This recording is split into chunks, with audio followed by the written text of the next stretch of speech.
Welcome, Cider Explorers, to the Mile High City. I'm actually out here in Denver today, doing our first new state launch. We're launching with Crooked Stave Distribution out here in Colorado. Actually had these packages, these newest Cider Explorers box overnighted to me, so I'll be trying them for the first time with bated breath with you guys.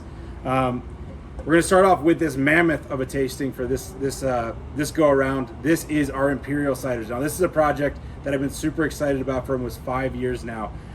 It took all the ideas of what happens if you fortify really awesome high tannin cider. So this all started off with a contractor reaching out with me and said, "Hey, I'm going over to France to get a lot of interesting varietals of French cider varietals that we're going to press and then send over." So we chose Dabinet, Chiseled Jersey, and Tremlitz Bitter. They pressed those, they sent them over to us, and we started fermenting them back in November. So this has been sitting and fermenting for quite some time now.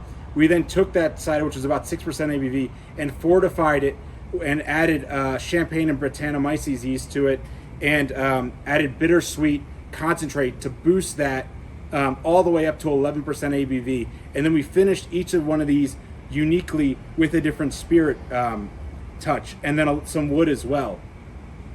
Experimenting around with these higher ABVs has always been kind of something that I've wanted to pursue, and giving it the time to age and playing with the Brett and the Champagne yeast together, and then playing with the different spirits, I think it's going to provide a really unique experience for you guys. So I'm just going to do a little sip of each, and once again, we're going through them together. So Calvados, obviously we're going to have to start with the apple-based one.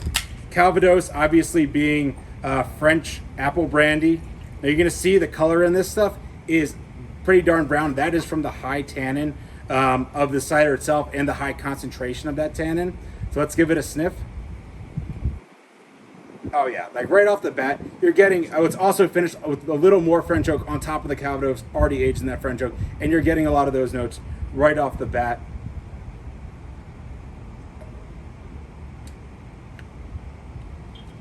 Great, still got that graft acidity, a little bit of sweetness to balance it all out, and then a really nice kind of like Calvadosy, like that brandy-ish quality, that punch of really nice high fruit tones to finish the whole thing out. This is delicious. And a hot day to boot, so little high ABV, definitely going to be a sipper for you guys. So we move on to bourbon. Bourbon, always a great pairing for cider. American classic, you know, why wouldn't you want to put these two things together? Again, treatment with bourbon and then American oak obviously makes a lot of sense. Let's give it a sniff. You're definitely getting more of the woody, those woody American notes, a little more vanilla on this one.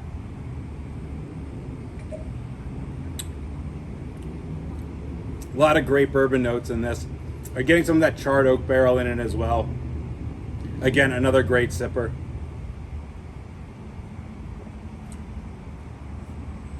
Next up, the rum. Now we used barrel-aged rum because we wanted to bring a little more complexity. If you use white rum, it's not really going to express a whole lot with it. This one, also to make it really unique, use a little bit of Spanish cedar. And I don't know if you've been following along with Graph, but Spanish cedar is one of our favorite woods.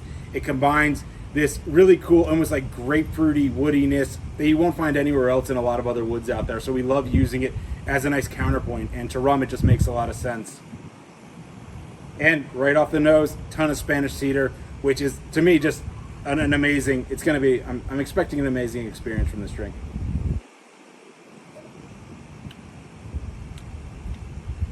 You get grapefruit zing, you get the kind of candied molasses from the rum. Really unique compared to the first two, for sure. Oh man, Spanish cedar is a fantastic wood. And lastly, for you guys that did the add-ons, the Amaro.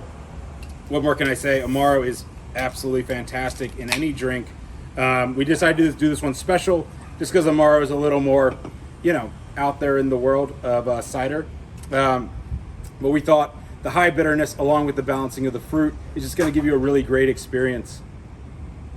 And you're getting it right on the front. You're getting the blend of cherry wood. You're getting, you know, all those different spices they throw into Amaro. You know, we could have made something in-house for this, but we thought, you know, working with different Amaro additions with the cherry wood would just be a great way to go.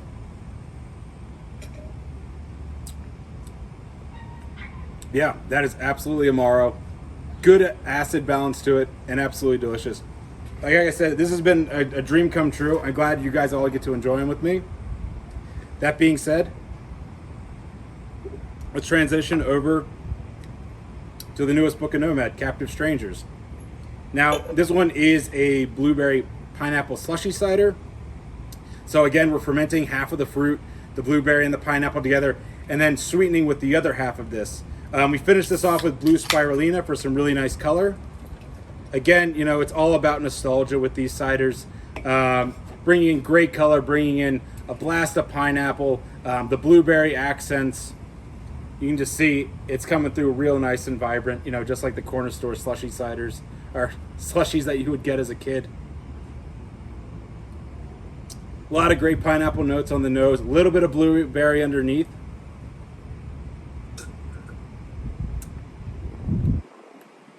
It's zingy, it's great, it has the high notes of pineapple and a lot of those, like, I mean, some of those flavors that you get from a slushy, or even just biting into, you know, the blueberries you get from your farmer's market.